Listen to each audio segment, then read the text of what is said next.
you are a tremendous successful entrepreneur.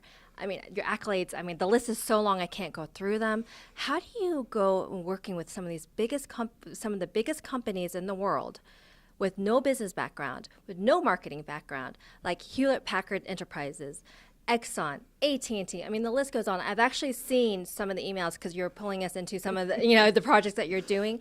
How did you do that? Well, the truth is I just had my back up against the wall, two beautiful kids depending on me, no business, no marketing background, no college degree, as you said. But from that place of having absolutely no chance, but being super motivated by my kids, Bo and Haley, I couldn't afford to fail. So I dove in, got around the best people I possibly could, figured out how I could show up, walk on, contribute, be valuable. And from that place, people were willing to open up their playbooks and teach me. So I was really fortunate to meet some amazing mentors. There's so many people who have experienced this, and when, everything goes down, falls apart for them, Right. they either crumble, crawl under the table, they may, be able to kind of get, even, but there are other people who just rise above it, and that is you. If you can attribute that one thing to that, so that the person that's watching right now and saying, you know what, I'm down and out, I don't know what to do, I know I'm an intelligent person, and they have all this negative self-talk, like how do you get going?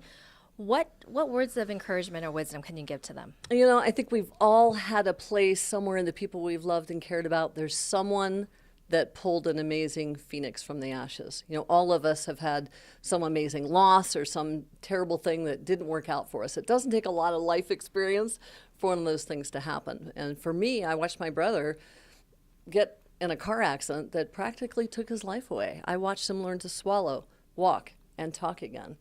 And watching him never be resentful, never be down about that, and never, ever, ever quit, I learned that as long as I could swallow, walk, and talk, I had nothing to complain about. So in the online world, I remember doing my first Google AdWords campaign, and I hooked up my credit card, and I failed to set a bid limit. And I had $10,000 where it sucked off my credit card, and that was my defining moment. I'm either going to fold up my tent, sorry kids, I couldn't figure it out, or oh, I got victimed by Google.